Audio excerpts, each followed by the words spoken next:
So I got this really good question over on Instagram. Do you sometimes have option paralysis, meaning that you don't get productive because you have too many hardware or software synths and never get to do something? And hello there. I'm back from a vacation. I've been away for about 4 or 5 weeks, and yeah, I needed a bit of a break. I was feeling a little exhausted, but now I'm back. I'm feeling much happier, much more energetic, I have more energy, and I wanted to kick things off with a Q&A video. So I asked over on Instagram, in the YouTube community section, and also on TikTok. And I also want to say a big thank you to everybody who supported the Summer of Synths project. So while I was on vacation, I had 5 guest creators create videos for this channel. I gave them a budget. So all my patrons, for example, you've been a part of supporting this project financially.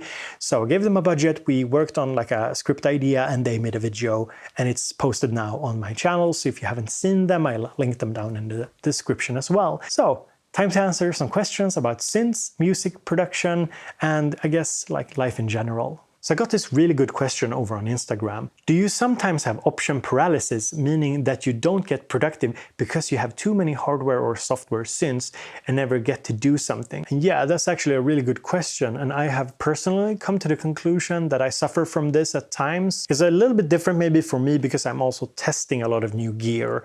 So it's part of my job, I suppose. But I also see the immediate effects of this.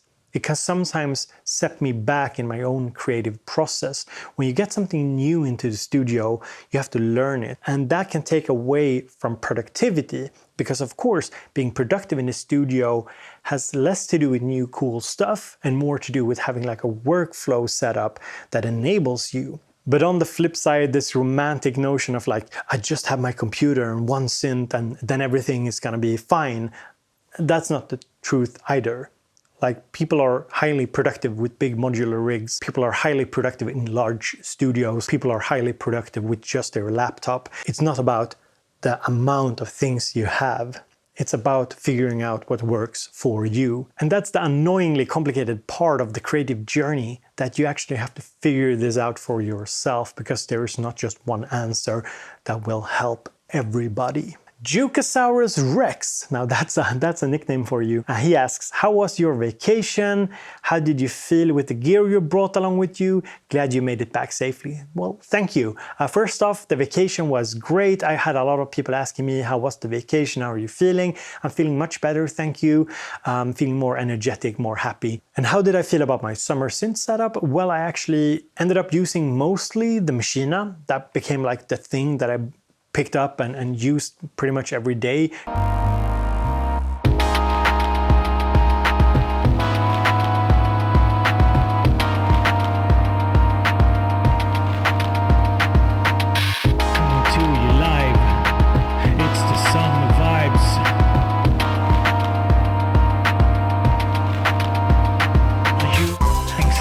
Strikes us all.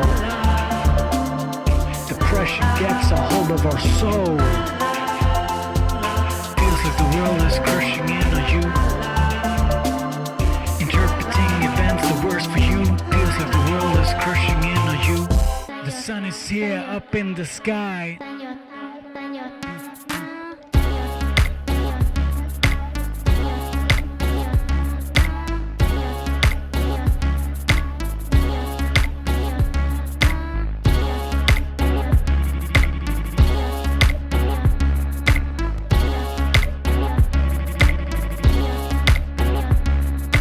That was a lot of fun.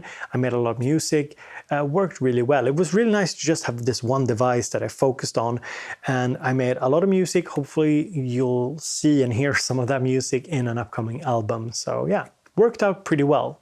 Jay asks, did you take any photos during your trip, and do you have any you can share with us? And yeah, here's some photos.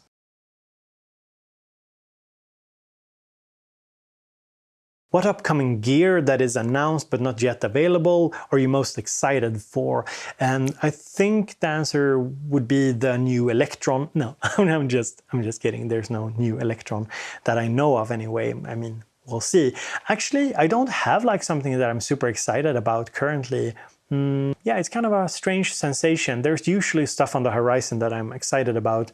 Of course, there might be some secret stuff that I'm excited about, but I can't talk about. But hopefully, Superbooth will give me some more stuff to be excited about. Martin is asking if I'm going to Superbooth this year, and yeah, I am. I'm really looking forward to it. In 2020, I had to cancel, I think, 4 or 5 trips, so I'm really looking forward to going to Superbooth in September. Molecular asks, what's your favorite sampler / drum machine that you can load your own samples into and get started jamming quickly? If we're talking drums specifically, I would say that the Circuit Rhythm is actually my #1 choice right now because it's so quick to get a groove going and you do have some really nice sample features.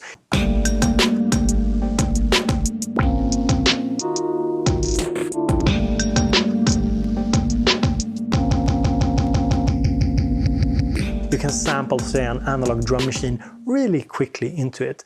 So the Circuit Rhythm would be like my first choice if you want something fast, something to get a groove going, but it still has this sampling functionality. Boombap Art asks, if you could pick only one music or video related product that makes your life much easier, what would that be? And the answer would actually be my speakers.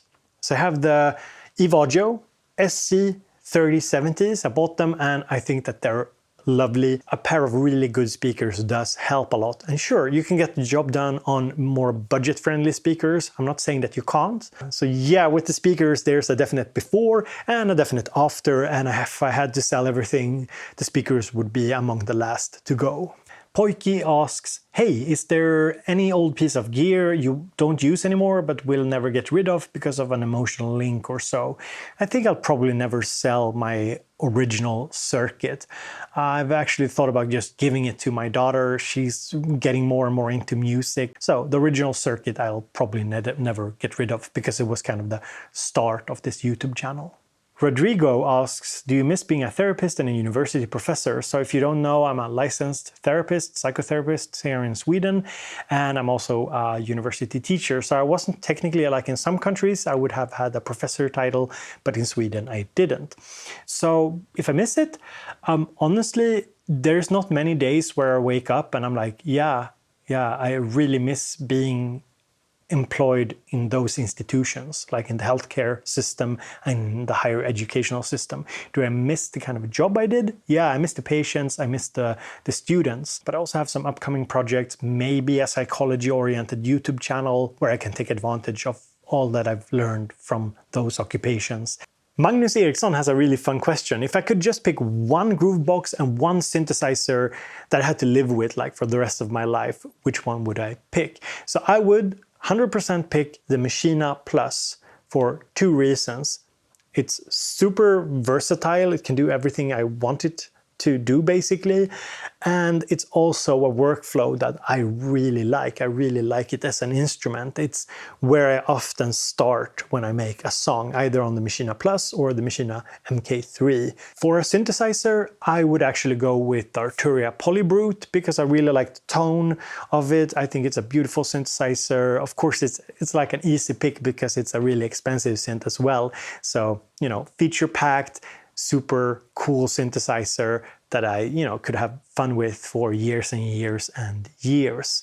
So Machina Plus and the Polybrute, if I can only pick one Groovebox and one synth for the rest of my life. So yeah. Troy asks, I was going to ask what was the highest or best point of your break? So I would say, in terms of family, I would just say that having a lot of time with my children and seeing them kind of grow together, becoming more friends, having fun together, because we spent a lot of time just us in the family.